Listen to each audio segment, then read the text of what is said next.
যেটা আমরা প্রমাণ করবো সেটা হচ্ছে প্রয়োগ নাম্বার 10 যুক্তি দিয়ে প্রমাণ করব যে কোনো বৃত্তের দুটি যদি সমান যা হয় সেটা কেন্দ্র থেকে সমদূরবর্তী। ঠিক আছে, তো এইটা প্রমাণ করার জন্য দেখো আগে যে আমরা উপপাদ্য নম্বর 32 যেটা করে এসেছিলাম সেটা কি রকম করে এসেছিলাম না, এটা যদি একটা বৃত্ত হয়, বৃত্তে যদি এটা যা হয় তাহলে এইটা কি হয়, এর ওপরে লম্ব হয়।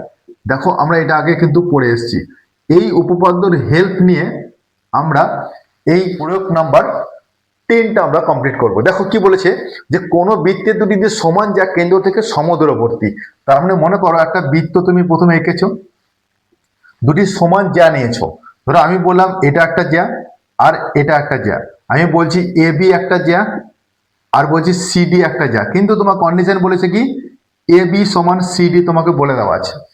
ঠিক আছে, তাহলে এ বি সমান যদি সিডি হয়, এবার বলছে এরা কেন্দ্র থেকে সমদূরবর্তী, তাহলে কেন্দ্র থেকে যদি সমদূরবর্তী হয় তার মানে তোমার এইটা আর এইটাকে তুমি জয়েন করো, তাহলে দেখো এ বি সি ডি, এটাকে তুমি নাম দাও ই, এটাকে নাম দাও এফ।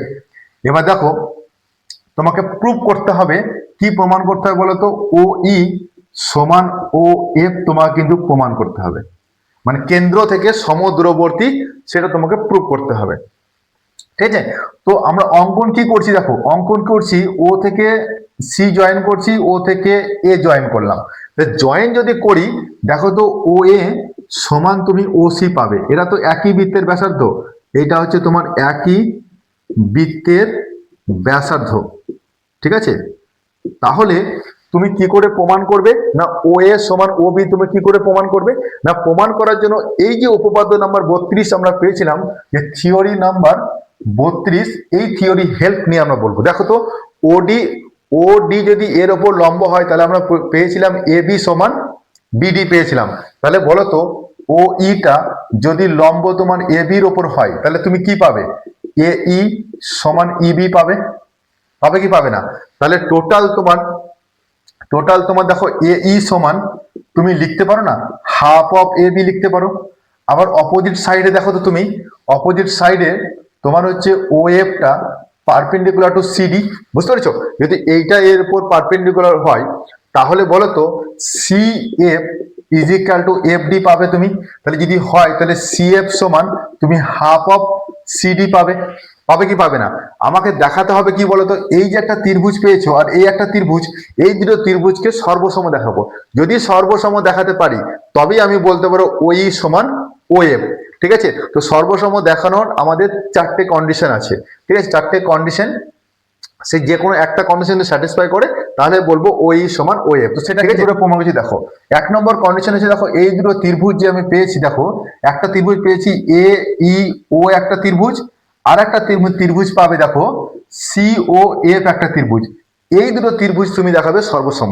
সর্বসম দেখানোর জন্য তোমাকে 3টে কন্ডিশন দরকার। কি কি কন্ডিশন দেখো, 1 নম্বর তুমি কি পাবে বলতো, এই দুটো ত্রিভুজ দেখো ও এ সমান ও বি, এটা হচ্ছে তোমার 1 নম্বর কন্ডিশন, ও এ সমান ও বি। কেন? কারণ হচ্ছে একই বৃত্তের ব্যাসার্ধ যেহেতু। আর 2 নম্বর কন্ডিশন কি বলতো, যেহেতু ওইটা এর উপর পারপেন্ডিকুলার, এটা হচ্ছে 2 নম্বর কন্ডিশন। দেখো এইটা এর উপর পারপেন্ডিকুলার মানে এই কোণটা তোমার 90 ডিগ্রি, এই কোণটা তোমার 90 ডিগ্রি, কেমন? তাহলে এটা এর উপর পারপেন্ডিকুলার হয়ে গেল। আর 3 নম্বর কন্ডিশন দেখো, যেহেতু দুটো সমান যা বলে দেওয়া আছে, প্রমাণে তোমাকে বলেছে দুটি সমান যা, তাহলে এটা 2 নম্বর কন্ডিশন, এটা 1 নম্বর কন্ডিশন। আর 3 নম্বর হচ্ছে সমান যা, তো সমান যা যদি হয় তাহলে তুমি কি পাবে, এ বি সমান সিডি পাবে। আচ্ছা, সিডি সমান তুমি বোথ সাইডে হাফ দিয়ে মাল্টিপ্লাই করে দাও, তাহলে এইটা সমান কি পাবে তুমি বলো, এ ই পাবে। আবার দেখো এই হাফ অফ সিডি তার মানে কি পাবে তুমি, সি এফ পাবে, যার সঙ্গে এইটা সমান হয়ে গেল। তাহলে এটা হচ্ছে 3 নম্বর কন্ডিশন। তাহলে এইটা কি বলো, একটা সাইডের প্রপার্টি, আর ও এ এটাও বলো একটা সাইডের প্রপার্টি, আর এইটা বলো একটা রাইট অ্যাঙ্গেলের প্রপার্টি। কেমন? তুমি এইটাকে সাইড না বলে এটাকে বলো তুমি হাইপোটেনিয়াস বলো। তাহলে তোমার আর এই এস কন্ডিশনে এই দুটো ত্রিভুজ তোমার কিন্তু সদৃশ্য হয়ে গেল। আর যখনই তোমার সদৃশ্য হয়ে গেল তখনই তুমি বলতে পারবে না ও ই সমান ও এফ। তাহলে তোমার প্রমাণ হয়ে গেল কি, যে কোনো বৃত্তের দুটি সমান যা কেন্দ্র থেকে সমদূরবর্তী। ঠিক আছে, বুঝতে পেরেছো? Thank you for watching.